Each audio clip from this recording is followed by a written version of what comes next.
are you familiar with the payment DMI form? Yes, that is the Diversity Management Initiative form. And it's going to be the DMI 30, which is the payment form. And it basically itemizes any payments to your subconsultants. If you don't have subconsultants, you still fill it out, but leave the table blank. You'll sign in date and attach that. In the actual platform, there's a link, a hyperlink that you can click on that takes you to the document, and then you can download, fill out, and upload. Okay, perfect. Yes, ma'am.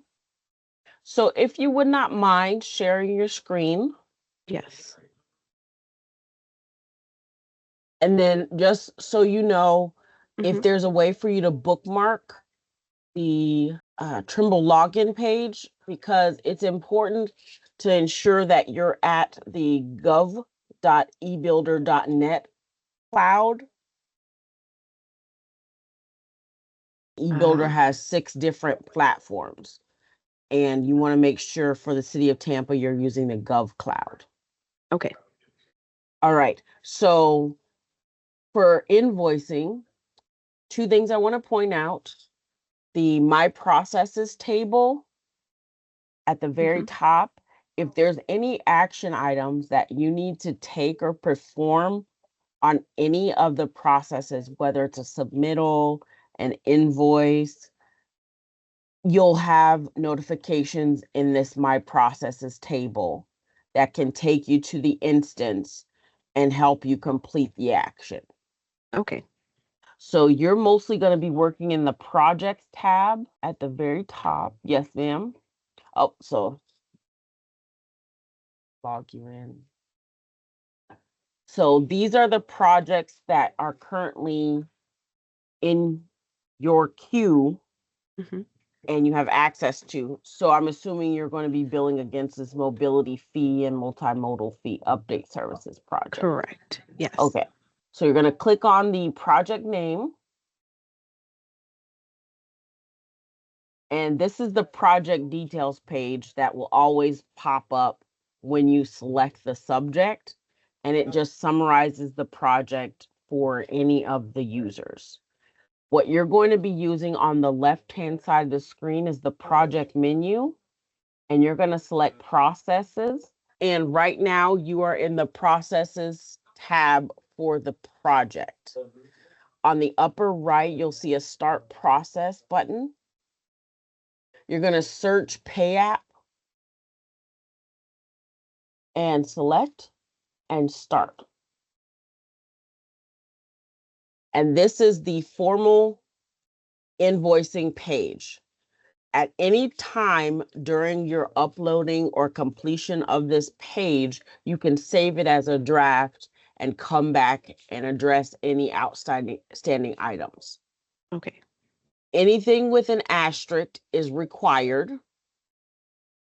but there are 2 items that I ask that you provide that aren't asterisked. And then there's 2 items that are asterisked that I'm going to ask you not to touch. So it's fun that way. So starting from the top, the first one is just an acknowledgement because Trimble is a real-time software platform. You're just acknowledging that you won't submit multiple invoices at one time. You'll do one, wait for it to be processed for payment, and then submit subsequent, because that actually will make sure the quantities in the table that we'll address later is up to date. Okay.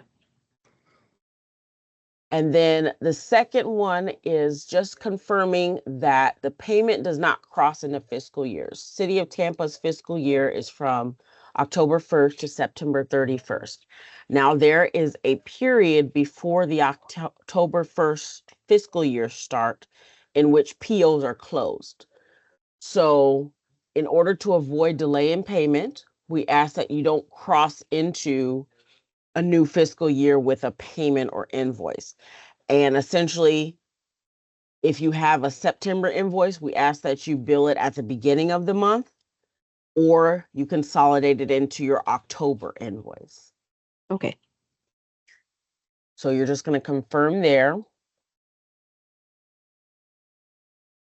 And then under the first blue banner, this is not an emergency affidavit, so you'll select no. And the question this invoice is for, you're always going to choose design. Okay.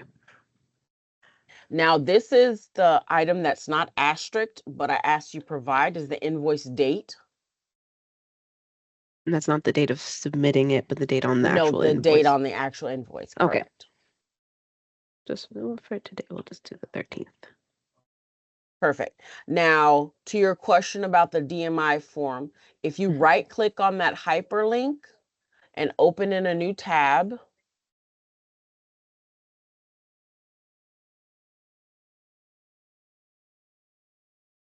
There she is. Okay. yes, that is the DMI payment form. That is what you're going to download, save, complete the upper portion. If there are no subs, you're going to leave that table blank, and then you're going to sign and date the bottom. Okay. All right. So once you've completed it, you can drag and drop or upload it from your computer there. Okay. There's going to be no stored materials because this is not construction. And then the next item that is not asterisk but is recommended for provision is the project narrative and backup data. Now that can be from a progress report or summary, all the way to the invoices from your subconsultants, any receipts. It can be one consolidated document, or you can upload them individually under the Documents tab. But it's recommended you provide the narrative and backup data for the sake of the reviewer. That way they understand what's being built. Okay. And then the next asterisk item is the contractor invoice number, and that is your internal accounting invoice number. And start and end period are for the billing cycle.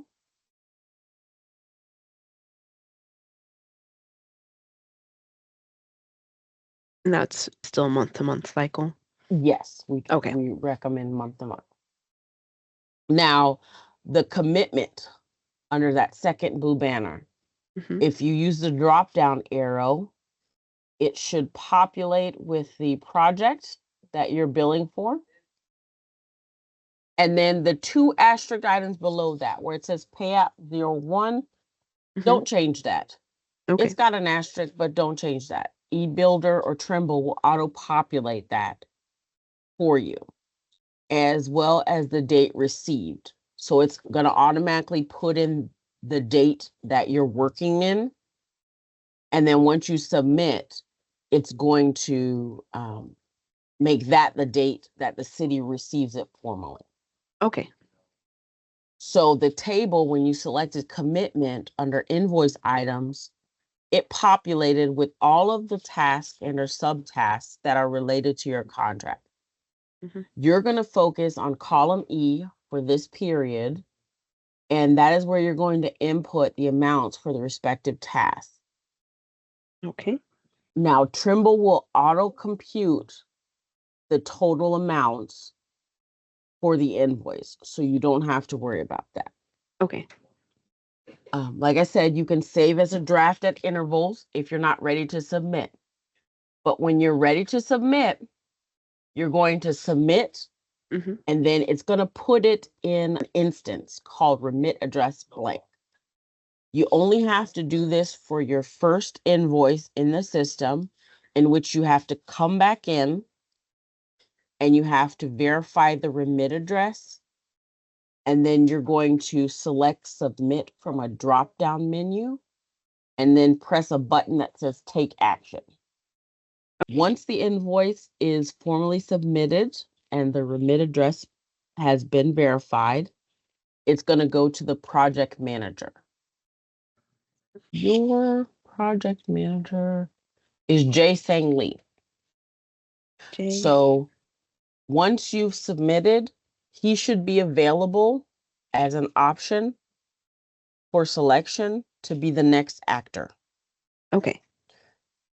And then that completes your portion of it.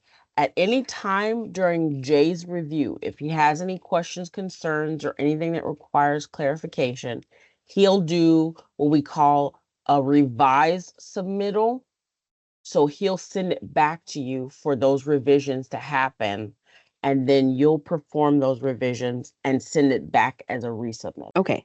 Just to get back to the invoice, if you go to the project name again, if you click on it and then do processes again on the left-hand side. Oh, did you save it? Or you're still in it? I'm still in it. Okay, you're still in it. Yeah, go So ahead let and me save save it as a draft. And then if you go back to your, or you can refresh this, yeah.